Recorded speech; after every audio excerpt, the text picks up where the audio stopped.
ಸ್ನೇಹಿತರೆ ನಮಸ್ಕಾರ. ನಾನು ಜಯಪ್ರಕಾಶ್ ನಾಗ್ತಳ್ಳಿ. ಗ್ರ್ಯಾಟಿಟ್ಯೂಡ್ ಕೃತಜ್ಞತೆ ಕಾರ್ಯಕ್ರಮದಲ್ಲಿ ನಾವು ಸಾಧನಾ ಪ್ರಕಾಶ ಪ್ರಶಸ್ತಿಯನ್ನು ಚಾರ್ಟರ್ಡ್ ಅಕೌಂಟೆಂಟ್ ಶಿವಶಂಕರ್ TS ಅವ್ರಿಗೆ ನೀಡ್ತಾ ಇದ್ದೇವೆ. ಶಿವಶಂಕರ್ TS ಅವರು ನನಗೆ ಸುಮಾರು ಒಂದು 10-15 ವರ್ಷಗಳಿಂದ ಪರಿಚಯ. ಅವ್ರನ್ನ ಗಮನಿಸಿದ್ದೇನೆ.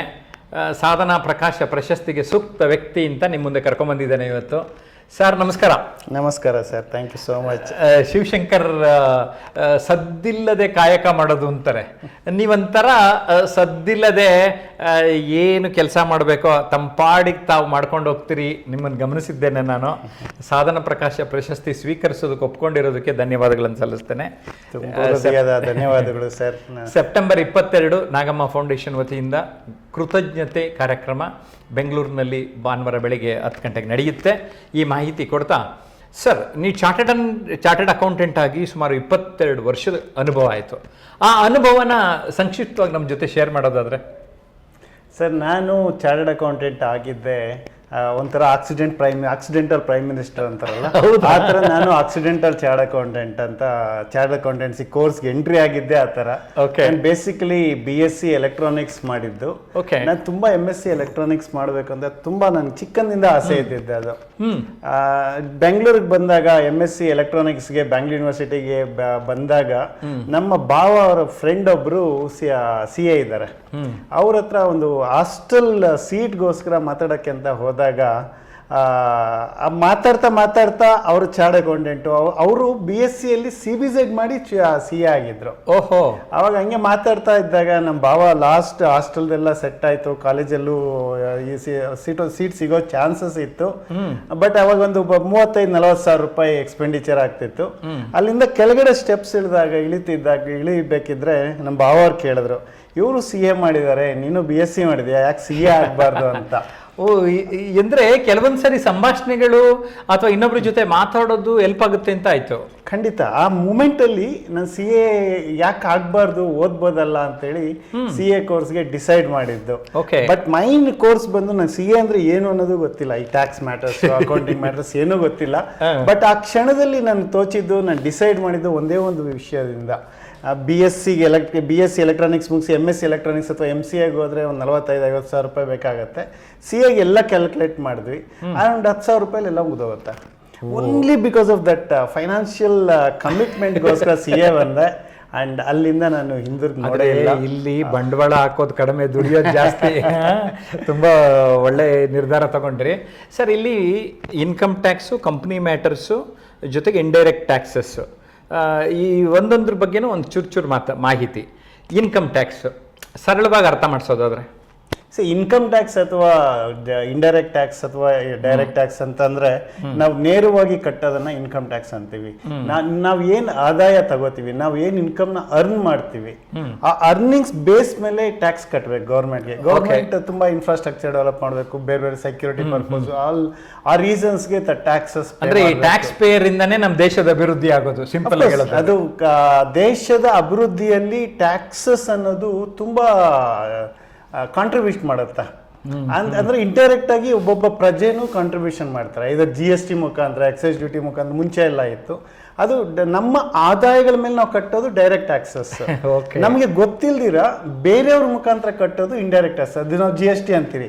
GST ನಾವೇನಾದ್ರೂ ಪರ್ಚೇಸ್ ಮಾಡ್ತೀವಿ, ಸಪೋಸ್ ನಾವು ಈ ಪೆನ್ ಪರ್ಚೇಸ್ ಮಾಡ್ತೀವಿ ಅಂತ ಇಟ್ಕೊಳ್ಳಿ. ಈ ಪೆನ್ ಮೇಲಿನ ತೆರಿಗೆಯನ್ನ ನೀವು ಕಟ್ಟಲ್ಲ, ನಾವು ಡೀಲರ್ ಕೊಡ್ತೀವಿ, ಅಂಗಡಿಯವ್ರಿಗೆ. ಅಂಗಡಿಯವ್ರು ಗೌರ್ಮೆಂಟ್ ಕಟ್ತಾರೆ. That is indirect tax. ಅದು GST ಇದು ಹೋಗುತ್ತೆ. ಅದನ್ನ ನಾವು ಪ್ರಾಪರ್ ಆಗಿ ಅಕೌಂಟಿಂಗ್ ಮಾಡಿ ಎಲ್ಲ ಮಾಡೋದನ್ನ ಅಕೌಂಟಿಂಗ್ ವರ್ಕ್ಸ್. ಆಮೇಲೆ ಅದನ್ನ ಚೆಕ್ ಮಾಡಿ ವೆರಿಫೈ ಮಾಡಿ ಮಾಡೋದನ್ನ ಆಡಿಟ್ ವರ್ಕ್ಸ್. ಕಂಪೈಲ್ ಮಾಡಿ ಫೈನಾನ್ಷಿಯಲ್ ಬ್ಯಾಲೆನ್ಸ್ ಶೀಟ್ಸ್ ಎಲ್ಲ ಮಾಡೋದು ಸ್ಟ್ಯಾಚ್ಯುಟರಿ ಕಾಂಪ್ಲೈಯನ್ಸ್ ವರ್ಕ್ಸ್. ಈ ವಿಷಯಗಳಲ್ಲಿ ನಾನು ಎಕ್ಸ್ಪರ್ಟ್ ಎಕ್ಸ್ಪರ್ಟ್ ಆಗಿದ್ರು ಈ ಲೆಕ್ಕ ಮಾಡ್ತಾ ಇದ್ರು ನಗ್ನಗ್ತಾ ಇದ್ದೀರಲ್ಲ, ಅಲ್ಲೆಲ್ಲ ಟೆನ್ಷನ್ ಆಗಲ್ಲ ಲೆಕ್ಕದ ಜೊತೆ ಇದ್ದಾಗ? ನನಗೆ ಚಿಕ್ಕಂದ್ರೆ ನಮ್ಮ ಅಪ್ಪ ಅಮ್ಮ ಬೆಳೆಸಿದ ರೀತಿ ಅದು ಸರ್. ನಾನು ಇವನ್ ಬೆಳಗ್ಗೆ ಏನಕ್ಕೂ ಯೋಚನೆ ಮಾಡ್ತಾ ಇದ್ದೆ, ನನ್ನ ವೈಫ್ ಹತ್ರನೇ ಹೇಳ್ತಿದ್ದೆ. ಫೀಲಿಂಗ್ ಲೈಕ್ ಸಮಥಿಂಗ್, ತುಂಬ ವರ್ಕ್ಲೋಡ್ ಇತ್ತು ಆಫೀಸಲ್ಲಿ. ಒಂಥರ ಹೆಲ್ ಅನಿಸ್ತಿದೆ, ಏನಿದು ಇಷ್ಟು ವರ್ಷ ಆದ್ಮೇಲೂ ಈ ಟೆನ್ಷನ್ ಇದು ಬಳಸ್ಬೇಕಾ ಅಂತ. ಇಮಿಡಿಯೇಟ್ ಫ್ರಾಕ್ಷನ್ ಆಫ್ ಸೆಕೆಂಡ್ಸ್ ಅಲ್ಲಿ ಇನ್ನೊಂದು ಥಾಟ್ ಪಾಸ್ ಆಯ್ತು. ಎಲ್ಲಲ್ಲಿ ಕೂಡ ಹೆವನ್ ಕಂಡ್ಕೊಂಡ್ರೆ ಹೆಂಗೆ ಅಂತ ಹೇಳ್ಬಿಟ್ಟು ಅದನ್ನ ಲವ್ ಅಂಡ್ ಹ್ಯಾಪಿನೆಸ್ ಇಂದ ಜೀವನ ಮಾಡಿದ್ರೆ ಎಷ್ಟು ಚೆನ್ನಾಗಿರುತ್ತೆ ಅಂತ ಇದೇ ನನ್ನ ಪೇರೆಂಟ್ಸ್ ಇಂದ ನಾವು ಯಾಕೆ ಸಾಧನಾ ಪ್ರಕಾಶ ಪ್ರಶಸ್ತಿ ಕೊಡ್ತಾ ಇದ್ದೀವಿ ಗೊತ್ತಾಯ್ತಲ್ಲ. ಯಾರು ಕೆಲಸವನ್ನ ಪ್ರೀತಿಸ್ತಾರೆ ಅಲ್ಲಿ ಆ ನರಕದಲ್ಲಿಯೂ ಸ್ವರ್ಗವನ್ನ ಹುಡುಕುವಂತಹ ಒಂದು ಮನಸ್ಥಿತಿ ಮನೋಭಾವ ತುಂಬಾ ಇಂಪಾರ್ಟೆಂಟು. ಈ ಕಂಪ್ನಿ ಮ್ಯಾಟರ್ಸ್ನ ಹ್ಯಾಂಡಲ್ ಮಾಡೋದು ಅಂದ್ರೆ ಹೇಗೆ? ಕಂಪನಿಗಳಂದರೆ ನಾವು ಎಲ್ಲ ಸಂಸ್ಥೆಗಳು ಯಾವಾಗ ಬಿಸ್ನೆಸ್ ಮಾಡೋರಾಗಲಿ ಅಥವಾ ಏನಾದರೂ ಸರ್ವಿಸ್ ಇಂಡಸ್ಟ್ರಿಗಳಲ್ಲಿ ಇರೋಂಥವ್ರಾಗಲಿ ಅವ್ರಿಗೆಲ್ಲ ಏನಂತಂದರೆ ಎರಡು ಥರದ ಪರ್ಸನ್ಸ್ ಇದು ಮಾಡೋದು. ಒಂದು ಕಾರ್ಪೊರೇಟ್ ಬಾಡಿ, ಇನ್ನೊಂದು ನಾನ್ ಕಾರ್ಪೊರೇಟ್ ಬಾಡಿ. ಕಾರ್ಪೊರೇಟ್ ಅಂತಂದರೆ registered with something that is MCA product, companies act ಅಥವಾ LLP ಆ್ಯಕ್ಟ್ ಇದರಲ್ಲಿ ರಿಜಿಸ್ಟರ್ ಮಾಡೋನ ಕಾರ್ಪೊರೇಟ್ ಅಂತಾರೆ. ಲೈಕ್ ಪಾರ್ಟ್ನರ್ಶಿಪ್ ಫರ್ಮ್ಸು, ಬಿಸ್ನೆಸ್ಸು, ಟ್ರಸ್ಟ್ ಅವೆಲ್ಲ ನಾನ್ ಕಾರ್ಪೊರೇಟ್ ಅಂತಾರೆ. ಈ ಕಾರ್ಪೊರೇಟ್ ಇದನ್ನ ಕಂಪನೀಸ್ ಅನ್ನೋದು ಕಾರ್ಪೊರೇಟ್ ಅಲ್ಲಿ ಕಂಪನೀಸ್ ಅಥವಾ ರಿಜಿಸ್ಟರ್ಡ್ LLPs ಬರ್ತವೆ. ಆ ಕಂಪನಿಗಳ ಫೈನಾನ್ಸ್ ಆಕ್ಟ್ಸ್ ಅಲ್ಲಿ ಕವರ್ ಆಗುವಂತದನ್ನ ಕಂಪನೀಸ್ ಆಕ್ಟ್ ಅಲ್ಲಿ ಕವರ್ ಆಗಿದೆ. ಅಂದ್ರೆ ನಿಮ್ಮ ಜವಾಬ್ದಾರಿ ಗುರುತರವಾದದ್ದು. It's very very important. ಈ ಕೆಲಸ ತುಂಬಾ ಚೆನ್ನಾಗಿ ಮಾಡ್ಕೊಂಡು ಹೋಗ್ತಾ ಇದ್ರಿ. ಶುಭಾಶಯಗಳು ನಿಮಗೆ. ತಾವು Vasavi clubs international districts V301A district cabinet secretary ಆಗಿ ಕಾರ್ಯನಿರ್ವಹಿಸ್ತಾ ಇದ್ದೀರಿ. ಈ ಅದ್ರ ಬಗ್ಗೆ ಕೊಂಚ ಮಾಹಿತಿ. ವಾಸವಿ ಕ್ಲಬ್ಸ್ ಇಂಟರ್ನ್ಯಾಷನಲ್ ಅನ್ನೋದು ನಮ್ಮ ಕಮ್ಯುನಿಟಿ ಬೇಸ್ಡ್, ಅಂದ್ರೆ ವಾಸವಿಯನ್ಸ್ ಅಂತ ಕರಿತೀವಿ. ಇದು ಹೈದರಾಬಾದಲ್ಲಿ ಬೆಳೆದ ಕಂಪನಿ. 1971 ಕೇವಲ 11 ಜನರಿಂದ ಕಲ್ವಕುಂಟ್ಲ ಚಂದ್ರಸೇನ ಗುಪ್ತಾ ಅಂತೇಳಿ ಅವರು ಸ್ಥಾಪನೆ ಮಾಡಿದ್ದಂತ ವಾಸವಿ ಕ್ಲಬ್ಸ್ ಇಂಟರ್ನ್ಯಾಷನಲ್. ಅದು ಇಂಟರ್ನ್ಯಾಷನಲ್ ಇಂಡಿಯಾದಲ್ಲಿ ಬೆಳೆದು ಇಂಟರ್ನ್ಯಾಷನಲ್ ಲೆವೆಲ್ ಅಲ್ಲಿ ಇದೆ. ಮೋರ್ ದೆನ್ 1 lakh ಮೆಂಬರ್ಸ್ ಇದ್ದಾರೆ.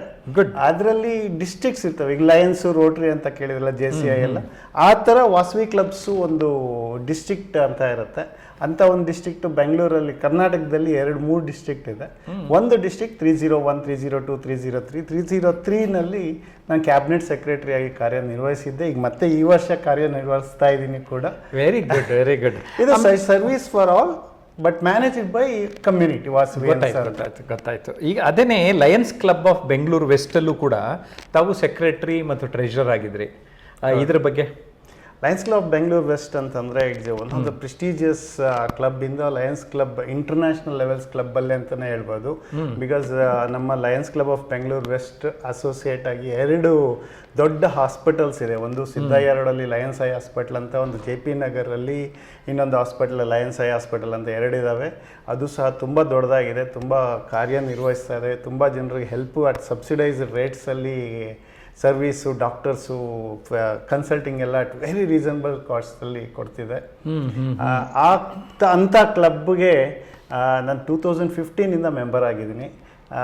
ಡ್ಯೂರಿಂಗ್ ಪೀರಿಯಡ್ ಈಗ 9 ಇಯರ್ಸಲ್ಲಿ 1 ವರ್ಷ ಟ್ರೆಷರ್ ಆಗಿದ್ದೆ, 1 ವರ್ಷ ಸೆಕ್ರೆಟರಿ. ಓನ್ಲಿ ರೀಸನಲ್ಲಿ ಇಂಥ ನನ್ನ ಪ್ರೊಫೆಷನಲ್ ಸಹ ಅದು ಮಾಡೋದು ಅಂತಂದರೆ because of such a wonderful ಕ್ಲಬ್ಗೆ I feel responsible and very good contribution from my end ಅನ್ನೋ ಒಂದು ಕಾರಣಕ್ಕೆ ಕ್ಲಬ್ಬಲ್ಲಿ ಮೆಂಬರ್ಸ್ ಸೆಕ್ರೆಟರಿ ಆಗಿ ಕೂಡ ಕಾರ್ಯನಿರ್ವಹಿಸಿದ್ದೆ.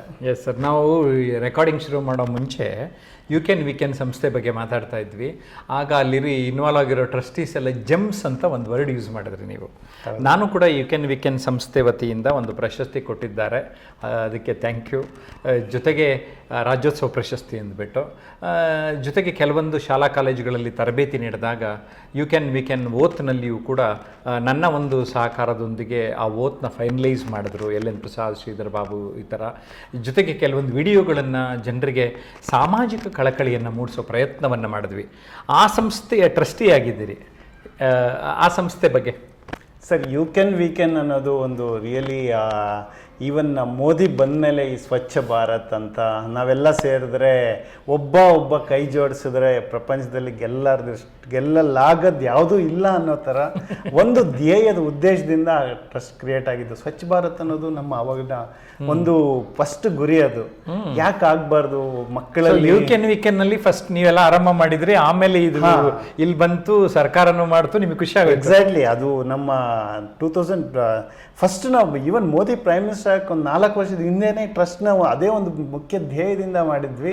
ಅದರಲ್ಲಿ ಹಲವಾರು ಪ್ರೋಗ್ರಾಮ್ಸ್ ಅನ್ನು ಮಾಡಿದ್ವಿ. ಅದೇ ರೀತಿ ಅದರಲ್ಲಿ ನಿಮ್ಮ ಕಾಂಟ್ರಿಬ್ಯೂಷನ್ ಕೂಡ ತುಂಬ ಇದೆ, ಅದನ್ನು ಇಲ್ಲಿ ನೆನೆಸ್ಕೊಳ್ಳಬೇಕು. ಅದರಲ್ಲಿ ಫಸ್ಟ್ ಒಂದು ಮೈನ್ ಥಿಂಗ್ ಅವೇರ್ನೆಸ್ ತರಬೇಕು ಅಂತ. ಕರೆಕ್ಟ್. ತುಂಬ ಅಂದರೆ ನಮಗೆ ಈಗ ಜೆಮ್ಸ್ ಅಂತಂದರೆ ಈಗ ಶ್ರೀಧರ್ ಬಾಬು, ಜಿತೇಂದ್ರ, ಎಲ್ ಎನ್ ಪ್ರಸಾದ್, ಚಂದ್ರಶೇಖರ್, ತುಂಬ ಜನ ಇದ್ದಾರೆ, ರಾಮು ಅಂತ ಎಲ್ಲರೂ ಇದ್ದಾರೆ. ಸ್ವಲ್ಪ ಅಫ್ಕೋರ್ಸ್ ನೀವು ಕೂಡ ಅದರಲ್ಲಿ ಇಲ್ಲ, ನಾನು ವಾಚ್ ಮಾಡ್ತೀನಿ. ಅವರೆಲ್ಲ ಸ್ನೇಹಿತರು ನಿಜವಾಗಿಯೂ ಕೂಡ ಇಂಡಸ್ಟ್ರಿಯಲಿಸ್ಟ್ಸ್, ಎಸ್ಪೆಷಲಿ ಅವರೆಲ್ಲ ಜಾಸ್ತಿ ಪಿಣಿಯನ್ನಲ್ಲಿ ಇದ್ದಾರೆ. ಎಕ್ಸಾಕ್ಟ್ಲಿ. ಬಟ್ ಅವರೆಲ್ಲ ಒಂದು ಒಳ್ಳೆ ಮನಸ್ಸಿನಿಂದ ಉತ್ತಮವಾದ ಕಾರ್ಯ ಮಾಡೋದಕ್ಕೆ ಮುಂದೆ ಸಾಗಿದ್ದಾರೆ. ಖಂಡಿತ ಸರ್. ಅದರಲ್ಲಿ 9 ರತ್ನಗಳು, ನವರತ್ನಗಳಂತಾನೆ ಹೇಳಬೇಕು. ಅದು ಒಳ್ಳೆ ಟ್ರಸ್ಟ್ ಸಹ. ಶ್ರೀಧರ್ ಬಾಬು ಮತ್ತು especially I should appreciate Shridhar Babu.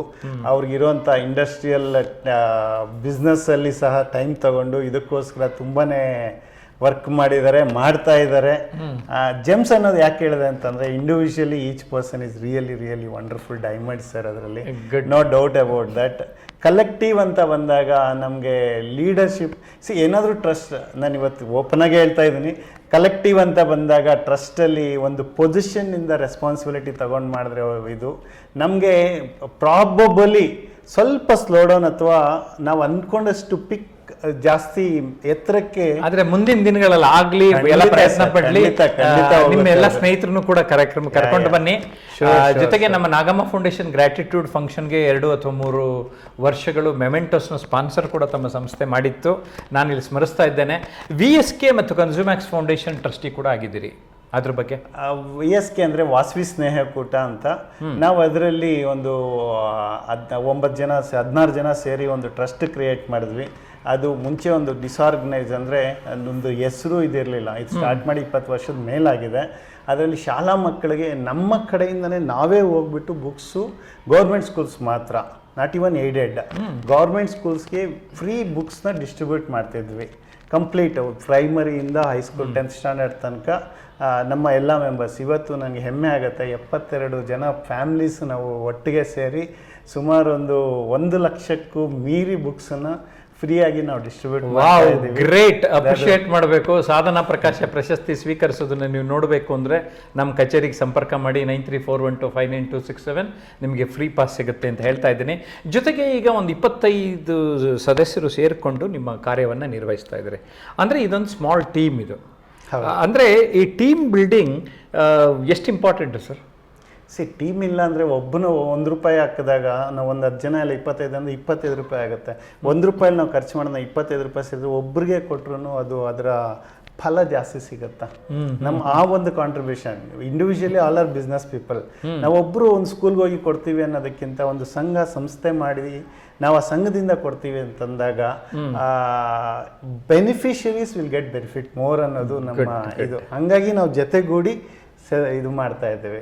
Very good. ಸ್ನೇಹಿತರೆ, ನನಗಂತೂ ಶಿವಶಂಕರ್ TS ಅವ್ರನ್ನ ಫಸ್ಟ್ ಟೈಮ್ ನಮ್ಮ ಕಚೇರಿಗೆ ಬಂದಿದ್ದಾರೆ.